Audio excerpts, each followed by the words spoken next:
The Antiquities of the Jews, Volume 1, by Flavius Josephus, Book 1, chapters 8 through 11.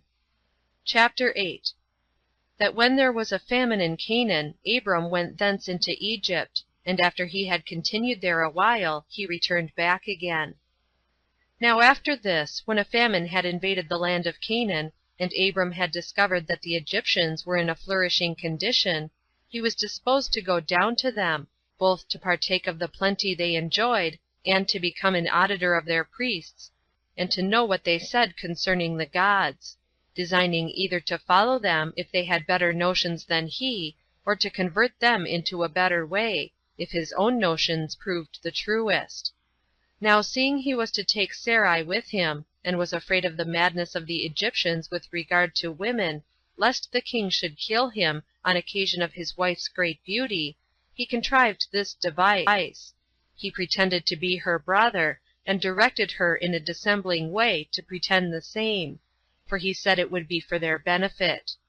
Now as soon as he came into Egypt, it happened to Abram as he supposed it would, for the fame of his wife's beauty was greatly talked of; for which reason Pharaoh, the king of Egypt, would not be satisfied with what was reported of her, but would needs see her himself, and was preparing to enjoy her. But God put a stop to his unjust inclinations by sending upon him a distemper, and a sedition against his government.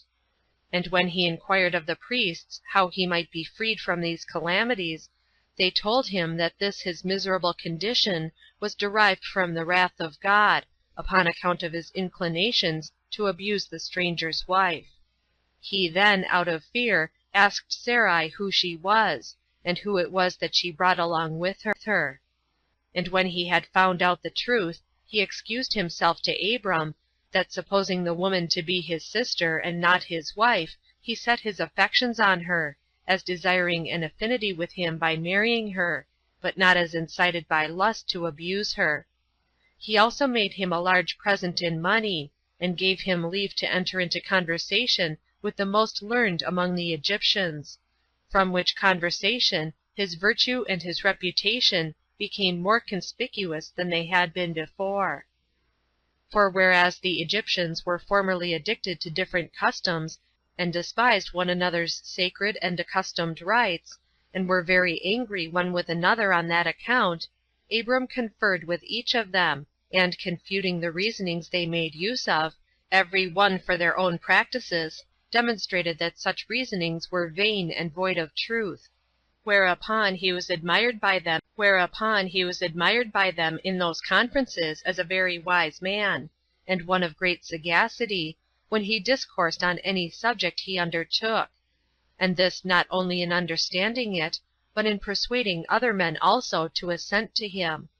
He communicated to them arithmetic, and delivered to them the science of astronomy, for before Abram came into Egypt they were unacquainted with those parts of learning, for that science came from the Chaldeans into Egypt, and from thence to the Greeks also. As soon as Abram was come back into Canaan, he parted the land between him and Lot, upon account of the tumultuous behavior of the shepherds concerning the pastures wherein they should feed their flocks.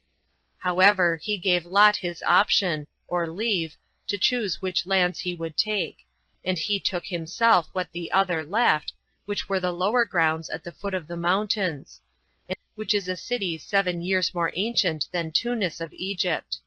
But Lot possessed the land of the plain, and the river Jordan, not far from the city of Sodom, which was then a fine city, but is now destroyed by the will and wrath of God, the cause of which I shall show in its proper place hereafter. Chapter 9. The destruction of the Sodomites by the Assyrian wall. At this time, when the Assyrians had dominion over Asia, the people of Sodom were in a flourishing condition, both as to riches and the number of their youth. There were 5 kings that managed the affairs of the country, Balus, Barsus, and Sumabor, with the king of Bela, and each king led on his own troops, and the Assyrians made war upon them, and dividing their army into 4 parts, fought against them. Now every part of the army had its own commander, and when the battle was joined, the Assyrians was joined, the Assyrians were conquerors, and imposed a tribute on the kings of the Sodomites, who submitted to this slavery 12 years; and so long they continued to pay their tribute. But on the 13th year they rebelled, and then the army of the Assyrians came upon them, under their commanders Amraphel, Arioch, Chedorlaomer, and Tidal. These kings had laid waste all Syria, and overthrown the offspring of the giants. And when they were come over against Sodom, they pitched their camp at the vale called the Slime Pits, for at that time there were pits in that place. But now, upon the destruction of the city of Sodom, that vale became Lake Asphaltites, as it is called. However, concerning this lake we shall speak more presently. Now, when the Sodomites joined battle with the Assyrians, and the fight was very obstinate, many of them were killed, and the rest were carried captive; among which captives was Lot, who had come to assist the Sodomites. CHAPTER 10. How Abram fought with the Assyrians, and overcame them, and saved the Sodomite prisoners, and took from the Assyrians the prey they had gotten. When Abram heard of their calamity, he was at once afraid for Lot his kinsman, and pitied the Sodomites, his friends and neighbors; and thinking it proper to afford them assistance, he did not delay it, but marched hastily, and the 5th night fell upon the Assyrians near Dan, for that is the name of the other spring of Jordan. And before they could arm themselves, he slew some as they were in their beds, before they could suspect any harm; and others, who were not yet gone to sleep, but were so drunk they could not fight, ran away. Abram pursued after them, till, on the 2nd day, he drove them in a body unto Hobah, a place belonging to Damascus, and thereby demonstrated that victory does not depend on multitude and the number of hands, but the alacrity and courage of soldiers overcome the most numerous bodies of men, while he got the victory over so great an army with no more than 318 of his servants, and 3 of his friends. But all those that fled returned home ingloriously. So Abram, when he had saved the captive Sodomites, who had been taken by the Assyrians, and Lot also his kinsman, returned home in peace.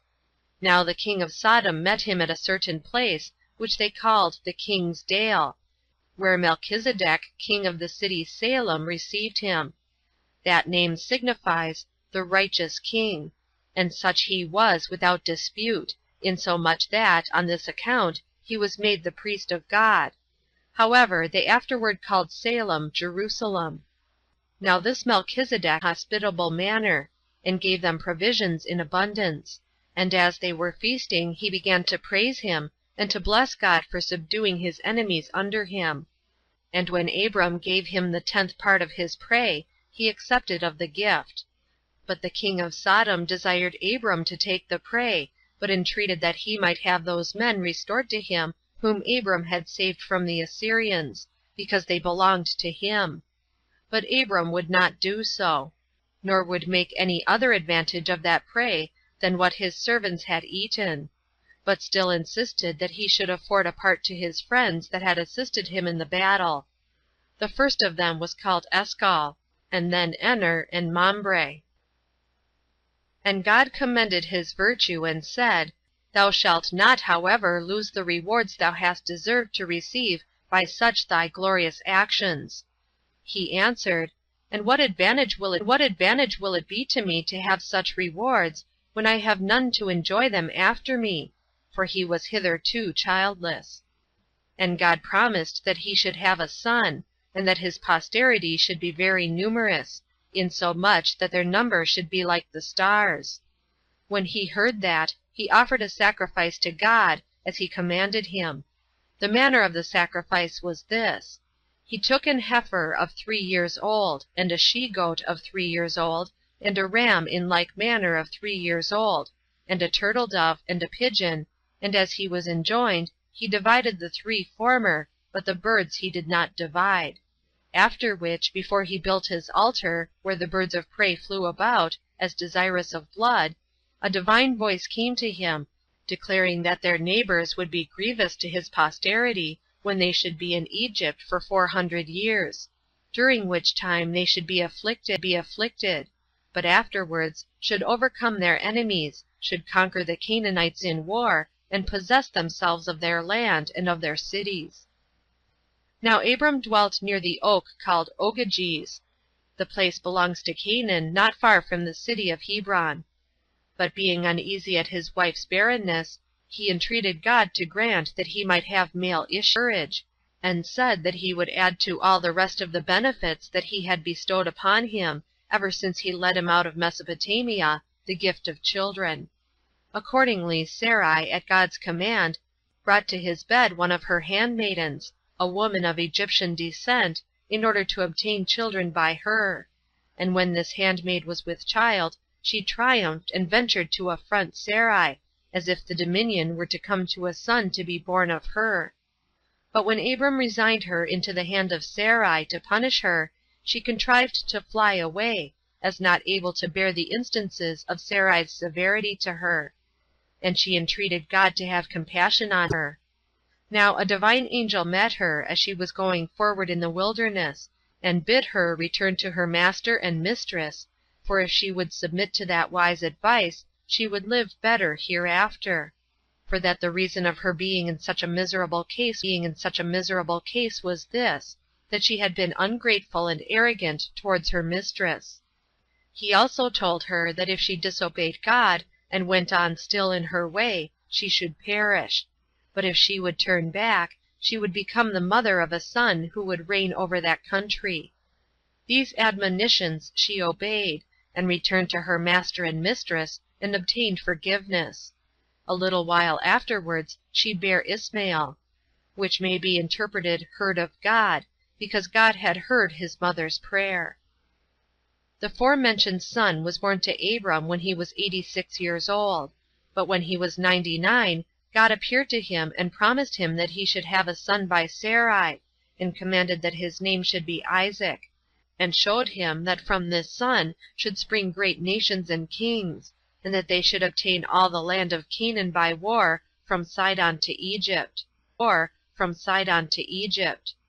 But he charged him, in order to keep his posterity unmixed with others, that they should be circumcised in the flesh of their foreskin, and that this should be done on the 8th day after they were born, the reason of which circumcision I will explain in another place.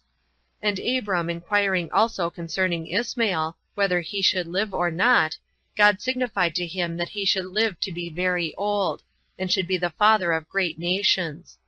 Abram therefore gave thanks to God for these blessings, and then he, and all his family, and his son Ismael, were circumcised immediately, the son being that day 13 years of age, and he 99. Chapter 11. How God overthrew the nation of the Sodomites out of his wrath against them for their sins. About this time the Sodomites grew proud, on account of their riches and great wealth. They became men, and impious towards God, insomuch that they did not call to mind the advantages they received from him. They hated strangers, and abused themselves with sodomitical practices.